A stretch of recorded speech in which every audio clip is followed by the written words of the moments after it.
Inicialmente gostaria de agradecer ao Telesaúde pela oportunidade de estar conversando com vocês nessa tarde sobre essa temática, né? E mais do que uma apresentação formal, né, sucintamente, só posicionar de onde eu falo sobre essa temática, né? Eu tenho formação como cirurgião dentista, eu sou inicialmente formado como odontólogo pela Universidade de São Paulo. Fiz meu mestrado e meu doutorado também na Universidade de São Paulo, né, o primeiro mestrado e doutorado.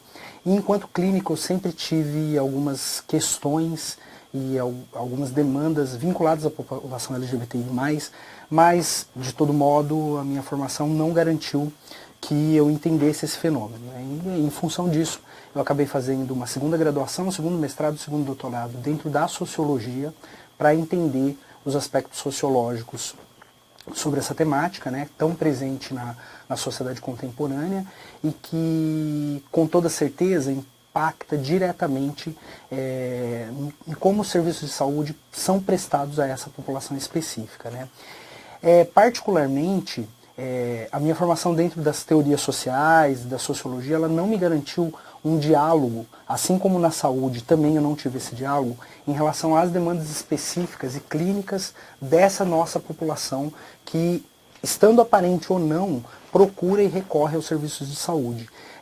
Então, nesse sentido, a gente tem esse período aí de 1 hora de conversa, né, mais uma conversa do que propriamente uma aula ou uma coisa mais específica, né, em que eu vou apresentar alguns princípios de diálogo entre essa temática que é super complexa e muito vinculada aos funcionamentos e preconceitos e moralidades da sociedade, e essas demandas que às vezes nós profissionais de saúde, ou melhor, muitas vezes nós profissionais de saúde, nos defrontamos cotidianamente, sabendo ou não sabendo, né? E aí eu escolhi esse recorte do estresse de minoria, que é uma temática muito debatida na literatura internacional, particularmente nos Estados Unidos, no Canadá e na Europa, inclusive com indicação clínica e epidemiológica para atendimento de pessoas LGBTI+. Em um determinado momento a gente vai explicar por que do uso dessa sigla específica, né?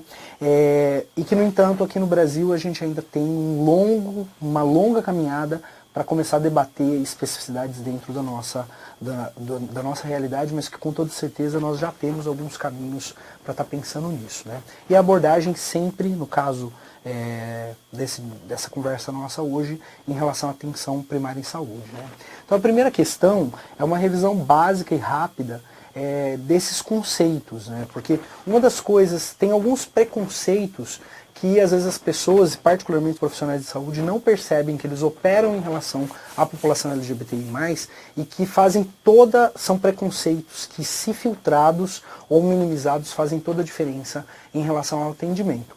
Um deles é a ideia de que existe a tal da opção sexual. Ninguém opta por nada, porque até em termo teórico, o questionamento não é como é que a pessoa se torna LGBTI+, como é que nós vamos ter homens gays, mulheres lésbicas, pessoas bissexuais, mas sim que não existe nenhum dado científico, nenhuma sustentação científica de que as pessoas naturalmente são alguma coisa, nem mesmo heterossexuais, né? Isso também é um longo debate, mas com toda certeza o termo opção sexual ele é muito ruim porque ele coloca a pessoa como podendo optar entre ser hétero e não.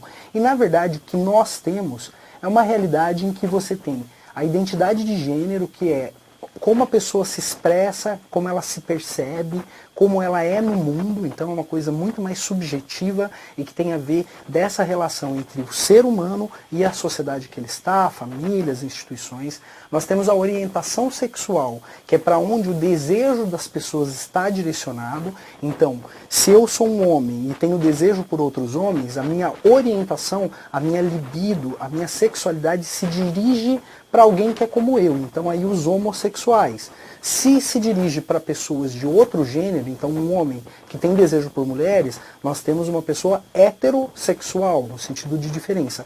Se é para os dois, para homens e mulheres, bissexuais, e se é para ninguém, assexuais, porque ainda temos esse fenômeno que a literatura internacional aponta em torno de 2% da população de pessoas assexuais que não têm desejos por outros seres humanos e que não tem nenhum indicador biológico que as coloque em desvantagem, seja fisiológica, seja seja em termo bioquímico, seja em termo hormonal, em qualquer um dos parâmetros que nós levamos em consideração a saúde. Elas são pessoas, entre aspas, normais dentro do funcionamento do corpo dessas pessoas. E aí nós temos uma terceira dimensão importante, que é o sexo biológico. E quando nós estamos falando de sexo biológico, pessoas, nós estamos falando de aparelho reprodutor, seja ele na sua manifestação externa ou na sua manifestação interna. Então, é uma vagina, um pênis ou, no caso, algumas pessoas também, em torno de 3% da população, que nascem com a chamada genitália ambígua, ou mais precisamente, mais corretamente, são pessoas intersexuais, né? Lembrando que essa denominação e essa questão do sexo biológico não se refere exclusivamente à genitália externa, mas também ao aparelho reprodutor e às decorrências de ter o pênis e o aparelho reprodutor lido como masculino, a vagina e o aparelho reprodutor lido como feminino, ou ser intersexual, que aí também é uma outra temática. Lembrando que pessoas intersexuais não são pessoas transexuais, tá? É uma outra categoria, uma outra população específica. Em termos de orientação sexual, nós ainda temos no mundo, e pelo slide que vocês estão acompanhando, uma pluralidade de interação, inclusive legal, em relação à possibilidade ou não de se ser homossexual ou bissexual, ou melhor, não ser heterossexual nos países. Então, os países que estão em verde são os países considerados mais seguros e que você tem mais liberdade de ser uma pessoa não heterossexual. Esse dado é da ILGA, que é uma grande associação internacional sobre direito de pessoas LGBTI+, e nesse slide, infelizmente, pelas letrinhas não dá muito para a gente acompanhar o que está ali, mas é de fácil acesso esse infográfico, né? Nós ainda temos no mundo 5 países que a pena para pessoas não heterossexuais é a morte, e mais 12 países, se não me engano, que são países que a pena é a reclusão perpétua. A pessoa fica presa indefinidamente por ser homossexual, por ser bissexual ou ser transexual, e outros 5 países que ainda existem pena de morte para essa população. Particularmente, esses 17 países são países fundamentalistas religiosos. Lembrando, então, que essa questão das moralidades, elas matam, né? Em muitos casos, nesse caso desses países, literalmente, né? Em termos da população trans, nós temos 2 países que se destacam no mundo como os países que mais matam pessoas transexuais no mundo, e que são particularmente o México e o Brasil, sendo que o Brasil responde sozinho por metade da morte de pessoas trans no mundo como um todo. E é o país recordista de assassinato de pessoas LGBTI+, num sentido amplo, há muito tempo. Quando nós fizemos uma pesquisa aqui na Universidade de Santa Catarina, com um artigo agora já para sair esse ano na Revista Brasileira de Educação Médica, em relação aos preconceitos e a orientação sexual dos alunos de medicina desse nosso curso aqui, lembrando que é um curso super aberto, a gente tem uma tranquilidade aqui na Universidade Federal de Santa Catarina de falar e trabalhar questões LGBTs que muitas vezes não se tem em outros lugares da sociedade, não digo nem em outras universidades. Um dos dados interessantes é que nós tínhamos em torno de 11% de pessoas que se autodeclararam LGBTI+, dentro dessa pesquisa. Então, 11% dos alunos de 1º ao 8º semestre da UFSC, que foi um censo, então nós pegamos todos os alunos dessas fases, se declaravam LGBTI+. Em termos de convivência com gays, apenas 4,8%, 5% dos alunos afirmavam que conviviam com gays. Isso, no mínimo, aponta que esses colegas, essas pessoas, não percebiam os gays ou fingiam que não percebiam os gays nas suas próprias salas. São pessoas que que dizem que não convivem com gays. E tem gays, né, que se autodeclararam dessa pesquisa. Da mesma forma, em relação às lésbicas, 22, quase 23% também afirmaram que não conviviam com lésbicas, mas dentro das próprias turmas de medicina, essas meninas estavam ali. Em relação a transexuais, inverte o número e nós temos, na verdade, 21, 22% de pessoas que afirmam que convivem com pessoas trans. Isso é um dado interessante, mas mais sério é este dado em que aponta o preconceito dos estudantes de medicina e estatisticamente sem diferença de fase de semestre, ou seja, o aluno, a aluna entra na nossa graduação e sai com os mesmos preconceitos em relação a pessoas LGBTs. E não, a gente se assusta com os dados, mas, por exemplo, esse dado, sexo entre dois homens é totalmente errado, 66% das mulheres do curso de medicina e 82% dos homens do curso de medicina da graduação concordam com essa afirmação nesse estudo.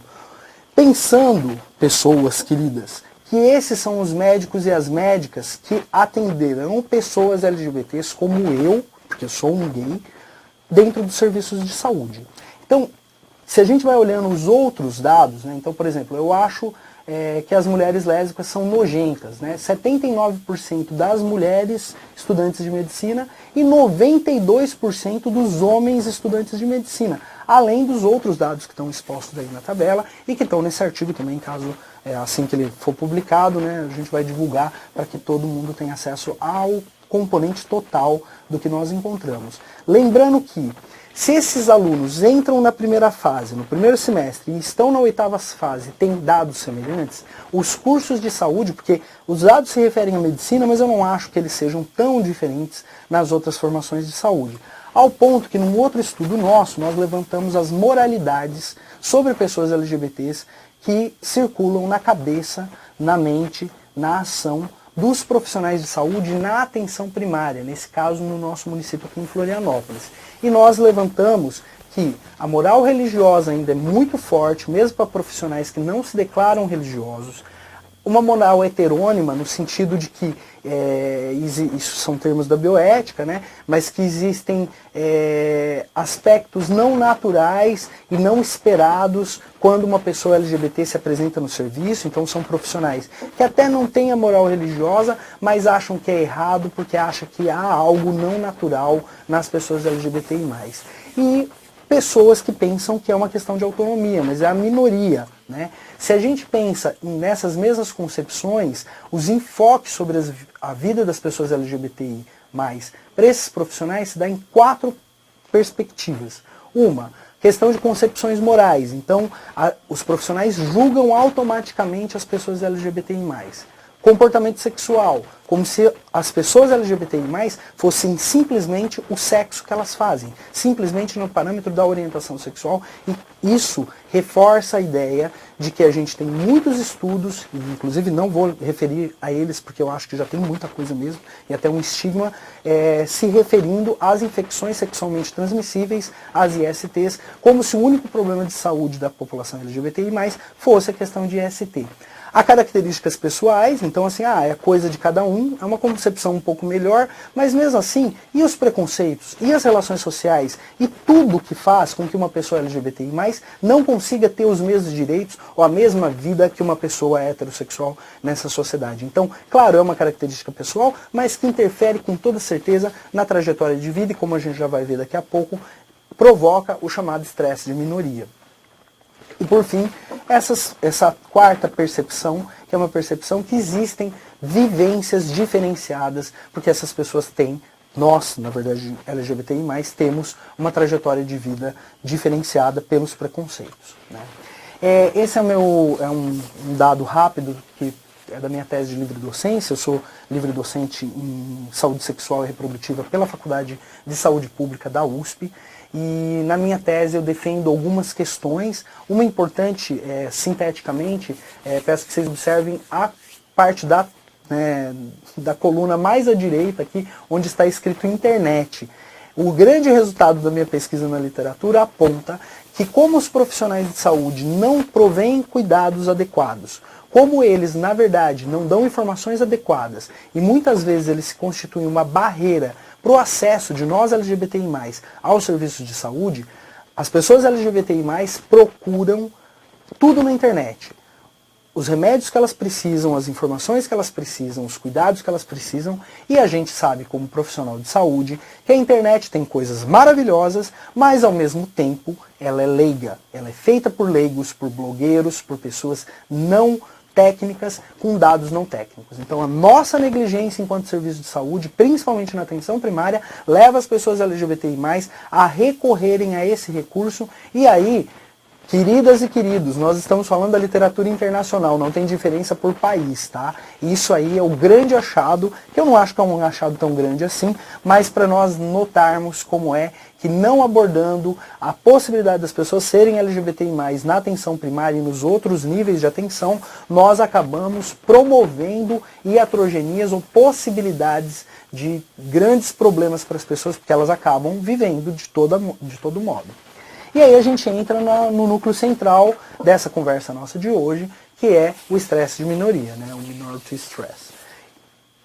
Que num certo sentido é simplesmente uma constatação epidemiológica de que uma trajetória de vida de minorias leva a mais problemas de saúde e de saúde mental em determinadas populações. O estresse de minoria não é uma categoria que está atrelada exclusivamente a populações LGBTI+, perdão. Mas a todas as populações minoritárias. E aí vem um parênteses do sociólogo, que também sou, para que a gente entenda o seguinte: quando nós estamos falando de minoria, minoria é um termo da ciência política. E dentro da ciência política, minoria significa tão somente pouco poder, não significa número. Ou seja, quem são minorias? Mulheres são minorias, população negra é minoria, população indígena é minoria, população LGBTI+, é minoria. Qualquer população que não tenha representatividade legislativa, que tenha problema de opressão, que seja subjugada por estruturas de poder que colocam pessoas em privilégio às outras, é considerado minoria política. E aí, esse dado sobre estresse de minoria é um dado concernente a todas as populações de margem. Vamos pensar o seguinte, saindo um pouco da questão LGBTI+. Eu, como um homem branco, cisgênero, de classe média, não tenho medo de andar após as 6 horas da tarde no escuro aqui no campus universitário ou em qualquer rua. Eu não me preocupo com que roupa eu saio no sentido de ser estuprado, porque não acontece estupro com pessoas como eu de maneira comum. Mas as minhas colegas na mesma classe social, com a mesma raça / etnia, com os mesmos dispositivos de poder ou dentro da hierarquia social em que nós estamos, não saem por serem mulheres na rua com qualquer roupa ou em qualquer lugar ou desacompanhado. Essa preocupação constante dessas mulheres em relação a estupro ou não, a violência sexual ou não, constitui um estresse constante e faz parte desse conceito de estresse de minoria. Que aqui no slide eu conceituo da seguinte forma. Estresse de minoria é um conceito amplamente utilizado na literatura médica internacional, com poucos estudos no Brasil. Refere-se aos níveis cronicamente altos de estresse enfrentados por pessoas de grupos minoritários estigmatizados. Pode ser causada por vários fatores, incluindo baixo apoio social e baixo nível socioeconômico, mas as causas bem mais compreendidas do estresse de minoria são interpessoais e referem-se diretamente ao preconceito e à discriminação.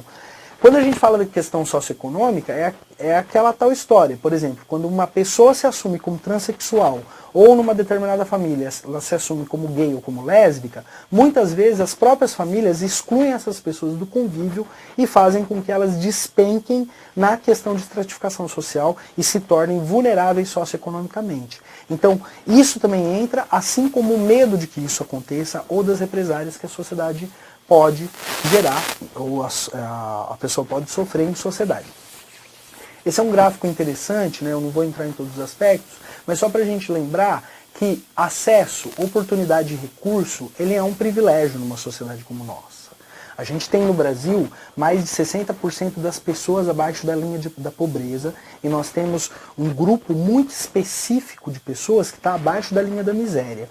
Quando a gente observa isso por outros aspectos, a questão particularmente étnico-racial e a questão de gênero, né, homens e mulheres, e a diversidade sexual, a questão se somos heterossexuais ou outras orientações, identidades de gênero, a gente percebe que as pessoas heterossexuais acabam tendo uma vida mais tranquila e sendo sujeitas a menos estresse do que as pessoas LGBTI+. Assim como os homens, muito menos que as mulheres e sucessivamente. E isso vai sendo interessante para uma análise de quem tem mais acesso às coisas, mais oportunidades e mais recursos, né? Nesse estudo, né, realizado em 2016, foi investigado, né, estudantes da chamada 9ª a 12º ano nos Estados Unidos. Tá? Então é uma estrutura educacional diferente da nossa, mas nós estamos falando especificamente de crianças e adolescentes nesse caso. Né? Comparado LGBTI+, com pessoas heterossexuais, o que se encontrou? Que primeiro, enquanto pessoas LGBTI+, têm 41% de autodeclaração de ter pensado em suicídio, apenas 15% de pessoas heterossexuais. 35% de LGBTI+, tentaram suicídio, enquanto 9% de pessoas heterossexuais. Automutilação, 49%, ou seja, quase metade desses estudantes que são LGBTI+, quando comparado com 20% de estudantes heterossexuais. Carregou arma nos últimos 30 dias, ou seja, está armado, 29% entre LGBTI+, 11% entre heterossexuais. Foi intimidado na propriedade da escola, ou seja, o bullying, né? 43% de LGBTI+, 21% de heterossexuais. Fumado cigarro recentemente, lembrando, estamos falando de crianças e adolescentes. 39% de LGBTI+, 18% de heterossexuais. Maconha, 79% entre LGBTI+, 56% entre heterossexuais. Drogas ilícitas como heroína, 17% entre LGBTI+, e 2% entre heterossexuais. Cocaína, 25 contra 6, êxtase, 28 contra 9 e medicamentos prescritos sem receita médica, 39 contra 15. Lembrando, queridas e queridos, que nós estamos falando de tudo isso junto. Então nós temos dados aqui que apontam que nessa população específica, num grupo muito estável, que provavelmente dados latino-americanos seriam piores, eu aposto nisso, seriam piores que esses, no mínimo iguais, mas piores, nós temos as pessoas LGBTI+, talvez para aguentar a trajetória de vida e os preconceitos que elas vivem, se submetendo a uma série de comportamentos de riscos, principalmente em termos desse componente que é a saúde mental. E ao profissional de saúde, invisibilizar essa demanda é, num certo sentido, assinar embaixo de que essas pessoas continuem a cometer esses atos e a se colocar nessas situações que são deletérias à sua saúde. Né? Quando a gente pensa em fatores de risco, né, que é uma temática até muito questionável, né, mas que eu penso que clinicamente são fundamentais a todas as considerações em relação aos fatores de risco, para a gente pensar justamente como abordar as pessoas, devemos lembrar o seguinte, que nós temos uma população particularmente trans que tem uma inconformidade de gênero muito declarada, como a literatura coloca, mas ao mesmo tempo um homem gay, uma mulher lésbica tem uma cobrança em relação ao que ele deve ser em termos de gênero, que não é da mesma forma que as pessoas trans, mas com toda certeza, um rapaz que é gay, ou uma mulher, uma menina que é lésbica, que é cobrado de ter um namorado ou uma namorada do sexo oposto, e que tem que esconder isso, passa constantemente vergonha, constantemente apreensão, e isso vai se somando ao ponto que muitas vezes o próprio profissional de saúde, como vira para um menino, falei a namoradinha, ou vira para uma menina e falei o namoradinho, tá não só sendo preconceituoso, como prejudicando e gerando essa ideia de inconformidade de gênero, sim, às pessoas. Conflito interno sobre orientação sexual, mas é óbvio, se o mundo inteiro está te dizendo que o correto é ser hétero, e você não sente desejo por pessoas do gênero oposto, é óbvio que você vai pensar que você tem alguma coisa errada em você, e isso vai ficar na sua cabeça o tempo inteiro.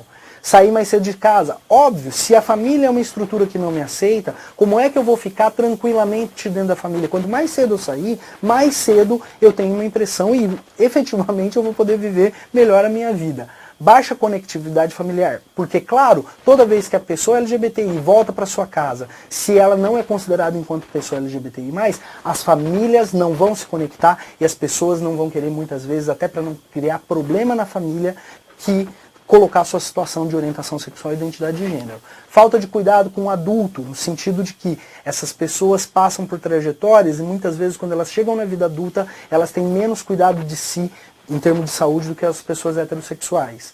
Insegurança escolar, rejeição familiar, vitimização, intimidação, estigmatização e discriminação, tudo isso anda de mão dada, fazendo com que as pessoas LGBTI+, passem constantemente estresse e cheguem ou nem cheguem ao serviço de saúde para cuidar de sua própria da sua própria saúde. E aí vem o que fazer, né? Que eu acho que essa é a questão. A gente levanta os problemas e a gente tem que também, num certo sentido, pensar algumas direções, né? Uma questão é que é muito clara, muito nítida. As pessoas LGBTI+, não são diferentes em demanda de saúde das pessoas que não são LGBTI+. A questão é que a discriminação, o preconceito, constitui uma barreira a mais, tanto na vida nossa, como pessoas LGBTI+, como para acesso aos serviços de saúde. Não é raro nas nossas pesquisas, particularmente as pessoas trans, falarem que elas não vão no serviço de saúde porque elas se sentem julgadas pelo agente comunitário de saúde, elas se sentem julgadas pelos enfermeiros, elas se sentem julgadas pelos médicos, se sentem julgadas pelos dentistas, mesmo que nenhum de nós, como profissional de saúde, diga nada. Só pelo fato do jeito que a gente olha, a forma que a gente interage e a falta de escuta qualificada às demandas das pessoas LGBTI+. Esses cuidados insuficientes e inapropriados, com toda certeza, estão ligadas a uma condenação que a gente tem de maneira estrutural, sem perceber, por falta de formação e por uma estrutura de serviço que não nos aborda, que não observa as peculiaridades LGBTI+. E a gente tem inúmeros estudos na literatura apresentando, não só esses com estudantes, mas com profissionais formados, de como os profissionais formados são fóbicos declaradamente, muitas vezes, em relação à população LGBTI+. Exemplo, a lésbica vai fazer Papa Nicolau e a médica ou o médico que está atendendo ela simplesmente fala, ah, mas você não faz sexo. Como se sexo fosse simplesmente um homem com uma mulher, e do que eu saiba, mulheres lésbicas fazem sexo, elas só não fazem sexo com um homem, mas elas fazem sexo. Ou a falta de tecnologia que nós temos, que faz com que, particularmente para esse público, nós não tenhamos medidas protetivas ou de proteção em termos de saúde sexual adequada, no sentido de que, por exemplo, tem cartilhas e cartilhas ensinando como as lésbicas devem cuidar da questão de transmissão de HPV, por exemplo, e induzem e ensinam que para fazer sexo oral entre duas mulheres se use plástico filme, aquele de PVC, na vagina de quem está recebendo sexo oral. E vamos pensar, né, por que até hoje não foi desenvolvida uma tecnologia adequada a um sexo particularmente prazeroso e necessário para algumas pessoas? Até porque há uma coisa de muito machismo nisso, porque o sexo oral em mulheres não é realizado só por lésbicas. Por que os homens também heterossexuais não têm que usar determinadas medidas que protejam a transmissão de uma série de STs a partir do sexo oral com mulheres, né? Nós temos pouco guidelines sim no mundo, mas nós temos eles, e poucas políticas públicas também. Em termos do ambiente clínico, é importante que ele seja inclusivo. Tá? Então, assim, você tem que se analisar que você está disponível para atender essa população. Com etiqueta, jornal, às vezes um selo, uma plaquinha, que aqui é inclusivo, que aqui você pode ser quem você é, você muda a realidade dessa pessoa e a pessoa vai se abrir em aspectos, muitas vezes, que clinicamente ela não abriria. Você não precisa falar, muitas vezes você sinaliza para que isso exista. Recepção e os outros funcionários que lidam antes da equipe propriamente dita precisam estar capacitados para não impetrar preconceito. E agora, sim, parênteses também, não é preconceito contra LGBT, é preconceito contra idoso, é preconceito contra criança, é preconceito contra pobre, preconceito contra população negra, população quilombola. As nossas recepções, muitas vezes, são a grande barreira, por falta de preparo, por falta de conscientização, a que as minorias cheguem até o serviço de saúde. Políticas e procedimentos antidiscriminatórios, obviamente tem uma série listada aí no slide que a gente deve incluir sim, porque a gente deve sim mostrar para as pessoas e inclusive oferecer informações seguras para que essas pessoas não busquem ou com conhecidos, ou com leigos, ou na internet. Atitude, você tem que ser claramente sem julgamento.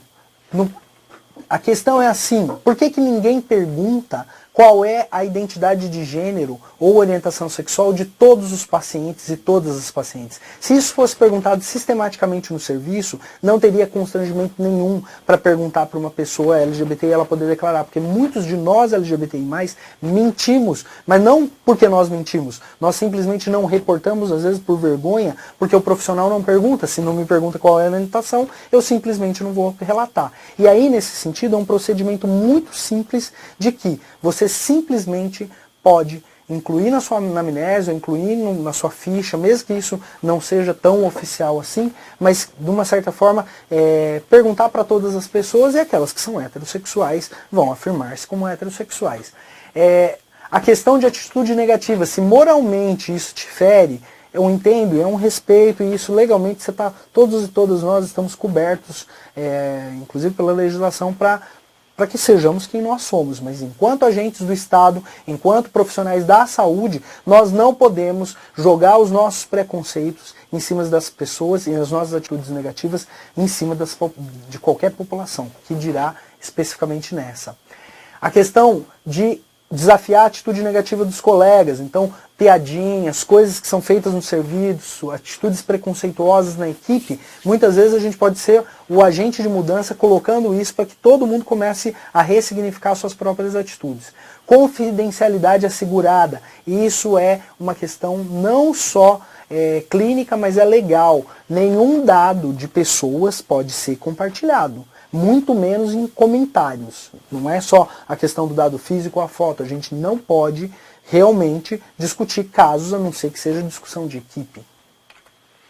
Linguagem apropriada. Então, particularmente, a linguagem de gênero como a pessoa deseja. Isso é muito importante, particularmente com as pessoas trans. O uso de nome social também. A questão de perguntas que você não afirme ou você não direcione seu atendimento pensando e assumindo que todas as pessoas ou aquela pessoa é heterossexual necessariamente. Quantas vezes eu fui tomado por um homem heterossexual e tive que afirmar no serviço de saúde que eu sou um homem gay, e aí muda-se completamente o atendimento. Às vezes está muito pior, no sentido inclusive dos preconceitos, mas de todo modo não dá pra gente tomar todo mundo como heterossexual. A questão de divulgação das informações, divulgação do serviço, divulgação das questões relacionadas a ISTs também, que eu não estou focando aqui, são fundamentais. A divulgação é fundamental dentro do serviço de saúde. Clinicamente, temos que lembrar, pessoas LGBTs estão sujeitas a estresse de minoria. Todas estão constantemente pensando e sendo submetidas a posições, a atitudes e ataques de uma sociedade que é fóbica no sentido amplo com as minorias. A gente tem riscos específicos sim de saúde para cada uma das letrinhas, como a gente diz. Eu não tenho tempo de falar sobre isso, mas nós temos para cada uma das populações, particularmente eu ministro uma disciplina no curso de medicina, uma disciplina optativa, em que a gente gasta um semestre olhando quais são os riscos relativos, quais são as demandas específicas para essas 6 especificidades que eu coloco no slide abaixo. Então, e nós temos estudos na literatura internacional, sim, sobre riscos específicos. Pessoas LGBTs têm riscos específicos, sim. E aí, estudar isso e ir atrás disso é uma coisa importantíssima para vocês como profissionais, para o serviço de saúde, para que sejam oferecidos à população LGBTI de uma maneira mais adequada, mas com toda certeza há também uma demanda de mudança de currículo para que essas questões apareçam no próprio currículo. E aí, estresse de minoria é algo que deve ser levado em consideração. Violências em todos os sentidos, não é a violência física só, é a violência simbólica, é a violência econômica, é a violência psicológica. Saúde mental, pessoas LGBTs são pessoas com 4 a 5 vezes mais chance de ideação suicida quando comparado com a população em geral. Isso varia de população de cada um dos segmentos LGBT e mais entre os segmentos. Mas a gente deve lembrar e levar em consideração que essas pessoas, ou nós LGBTI+, nos automutilamos mais, pensamos mais em suicídio, somos mais depressivos e depressivas, usamos mais substâncias psicoativas lícitas e ilícitas para aguentar a trajetória de vida. Então, o profissional de saúde deve sim observar isso. Risco cardiovascular, particularmente lésbicas e mulheres transexuais e homens transexuais têm um risco cardiovascular aumentado por questões diferentes, completamente diferentes, mas a literatura aponta que as mulheres lésbicas, quando comparado com as mulheres heterossexuais, apresentam um risco muito maior, e a população trans particularmente em relação ao uso de hormônio, pelo menos o que tem hoje de evidência científica sobre a questão de risco cardiovascular. A atividade física e corporeidade é outra questão também. A pessoa vai ao profissional de saúde. O profissional de saúde o tempo inteiro percebe que a atividade física é uma coisa importante. Prescreve, só que a atividade física, ou o esporte, ou a academia, ou a escola é o lugar onde eu sou agredido. Vocês acham que eu vou procurar esse local? Então, são questões que devem ser levadas em consideração também de maneira intersetorial, porque não é só prescrever. Você não está diante de uma pessoa que pode simplesmente optar. Às vezes ela não tem lugar seguro para fazer suas práticas, né? E aí, encerrando o que eu tinha para comentar com vocês, né, e aí a gente abre ao diálogo, né, nós temos inúmeros materiais no próprio portal do Ministério da Saúde disponíveis, que são insuficientes, porque tem muita coisa clínica que não está traduzida em português, de verdade mesmo, mas que já são um início para que isso aconteça enquanto processo de sensibilização dos profissionais, das profissionais em âmbito de atenção primária. Eu acho que por hoje seria isso, Rodrigo, se você quiser complementar. Então, tem um aspecto que eu acabei não falando, que eu acho que daria para fazer um prolongamento, que assim, tudo isso que a gente está comentando é óbvio que tem a ver com a clínica e tem a ver com esses estudos, né, e uma demanda específica que talvez as pessoas não percebam que essa demanda está aí, mas ela está, né? E aí vem essa reflexão de como muitas vezes a gente não percebe coisas que estão ao nosso redor, até pela questão também da quantidade de serviços que se tem e de atividades dentro da atenção primária, né? A gente sabe que não é culpa do profissional, temos que sair dessa lógica da responsabilização estrita, porque não é mesmo, mas com toda certeza, se eu não atendo, se eu não observo, isso não deixa de existir. Isso simplesmente piora e as pessoas vão procurar fora do serviço de saúde, né? Fora da atenção primária, particularmente, né? E aí eu queria chamar a atenção que no Brasil, desde 2008, nós temos em vigor a política de saúde integral de pessoas LGBTI. Na verdade é a política de saúde de pessoas LGBTs, né? Que é uma política que visa justamente a inclusão das pessoas LGBTI+, no âmbito do serviço de saúde. Então, uma daquelas cartilhas, né, a primeira, essa verdinha, né, no canto superior esquerdo, ela é uma cartilha sobre a política e que eu sugiro fortemente que particularmente gestores, coordenadores de núcleos de saúde da família, de equipes de saúde da família, né, tenham acesso e procurem se informar, porque elas colocam os pontos que estão nessa política são imprescindíveis para se pensar a saúde da população LGBTI+, no âmbito da atenção primária do Sistema Único de Saúde. Tem um enfoque muito grande na questão do processo transexualizador. No estado de Santa Catarina, nós temos particularmente um acumulado de alguns anos de tradição de atendimento de pessoas trans no âmbito da atenção primária, por iniciativa de alguns médicos e médicas aqui do município e de unidade específica de saúde. Então, nós temos algumas coisas acontecendo no Brasil por força principalmente dessa política, né? Não só no nosso estado, mas no estado do Rio Grande do Sul e do Paraná também nós temos iniciativas específicas até de capacitação vinculada ao Ministério da Saúde, com as outras universidades federais. Então nós temos realmente hoje um desenvolvimento cada vez mais progressivo de iniciativas para pensar saúde da população LGBTI+, no âmbito da atenção primária, mas no âmbito do sistema de saúde como um todo, né?